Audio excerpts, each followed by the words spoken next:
Ya kira-kira itulah ya yang menjadikan beberapa masalah. Aku belum pernah nemuin yang pernya sampai patah, itu belum pernah ya. Tapi kemungkinan juga, namanya dunia, bisa jadi ada kasus, tapi jarang aku tahu sih. Kali ini aku bawa shock breaker ya, shock breaker Supra X100 Supra Bapak katanya ya. Kita kupas sedikit atau berbagi informasi tentang shock breaker ini ya. Maaf nanti aku membelakangi kamera karena nggak ada yang megang kameranya. Oke. Halo guys, selamat pagi. Lama nggak ketemu guys. Oke, langsung aja ya. Bang Bud kali ini akan berbagi dengan apa namanya itu, tentang shock. Nah ini terpaksa aku membelakangi kamera karena nggak ada yang megangin kameranya ini.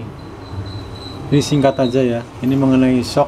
Ini aku kemarin habis ganti, ini punyanya Supra X100 ya. Udah lama juga ini aku beli. Nggak tahu berapa tahun ya. Tapi ini ori punya ini.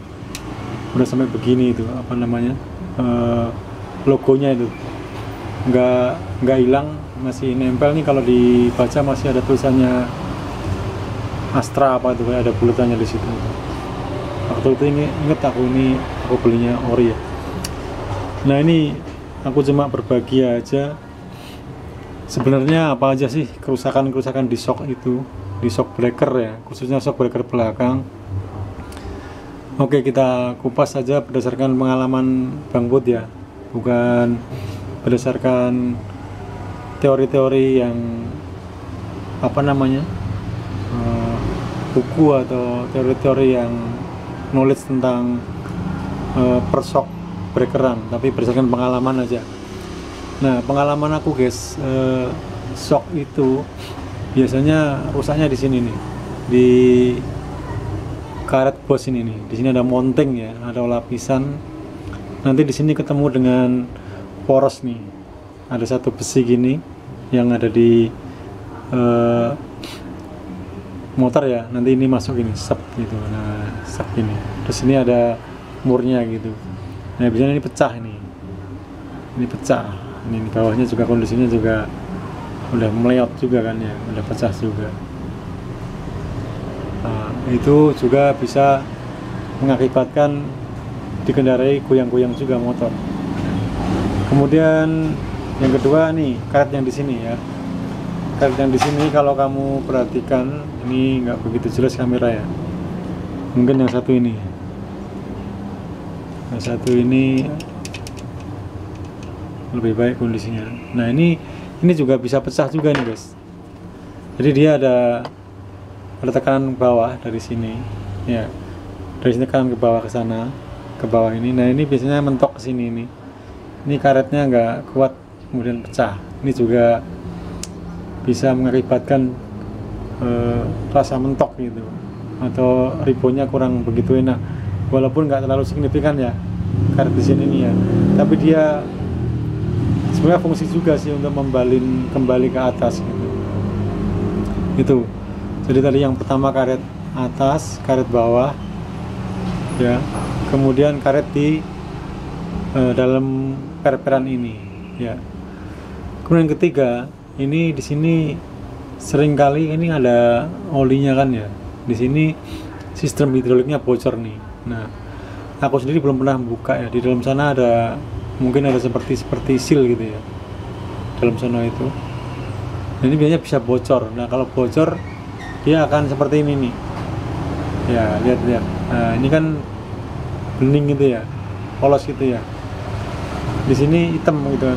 Ini biasanya kena kotoran atau cipratan air hujan ya, sehingga nempel karena ada olinya gitu. Nah kadang-kadang sampai sini juga gitu. Nah, ini yang menjadikan secara fisik kita tahu bahwa shock itu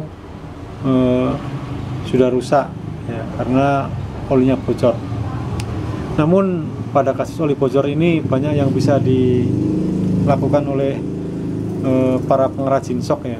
Dalam hal ini mereka biasanya mengganti ininya nih, dalamannya ini nih, diganti dengan yang baru. Tapi terkadang juga namanya penggantiannya kadang nggak begitu sempurna. Itu bisa juga terjadi seperti itu. Oke, bisa dipahami ya. Kemudian yang ketiganya, yang keempatnya atau yang selanjutnya adalah ini patah nih, ya ini patah. Ada pernah terjadi kasus si as kecil ini patah nih, jadi seperti meleot gitu. Jadi hanya mengandalkan tumpuan dari coil spring ini aja. Ini nggak apa namanya, udah sama sekali nggak layak digunakan atau berbahaya ya, karena jadi sepeda motor jalannya ngaco nih, kanan kiri geliar dan bahaya buat keselamatan ya. Ya kira-kira itulah ya yang menjadikan beberapa masalah. Aku belum pernah nemuin yang pernya sampai patah, itu belum pernah ya, tapi kemungkinan juga namanya dunia, bisa jadi ada kasus, tapi jarang aku tahu sih. Yang aku tahu itu. Nah kadang-kadang juga mungkin ininya ya bosnya ini yang masalah, tapi aku juga jarang dengar juga ya. Kira-kira seperti itu Bang Bud yang ingin sampaikan mengenai masalah shock breaker gitu. Intinya gini guys, kalau kamu punya sesuatu yang baru gitu ya, misalnya sini shock breaker baru khususnya gitu ya, ada kotoran nempel atau apa, kena cipratan air hujan, itu sebisa mungkin kalau kamu rajin gitu kamu bersihin ya, agar ketika dia si as ini naik turun ya, itu kotorannya nggak menimbulkan scratch atau baretan pada as ini gitu, dimana baretan nanti berpotensi membuat seal yang ada di sini ini bocor ya. Ketika bocor maka olinya kan akan keluar kan. Nah ketika oli keluar menjadi awal bahwa kemungkinan ya kedepannya shock ini nggak akan bertahan lama ya. Ya memang perawatan itu sulit, tapi kalau dikerjakan ya kita bisa menghemat banyak biaya. Kira-kira seperti itu. Itu ya guys ya, sharing hari ini. Terus kamu kalau misalnya pengen beli shock atau pengen beli barang-barang lain, kamu bisa kunjungi deskripsi ini di kolom bawah komentar gitu. Nanti aku sertakan link-link, misalnya link beli shock di mana ya, atau beli spare part di mana gitu. Nanti kamu pilih aja kira-kira yang cocok. Kamu lihat komentar-komentarnya yang di pembelian itu ya, misalnya banyakan bagus ya, insya Allah kalau dari sisi persentase berarti ya bagus gitu ya. Kan nggak semuanya pembeli itu puas ya, kadang-kadang ada faktor subjektivitas, ingin menjatuhkan nama sebuah toko, kemudian dia membuat satu komentar-komentar atau apa istilahnya itu,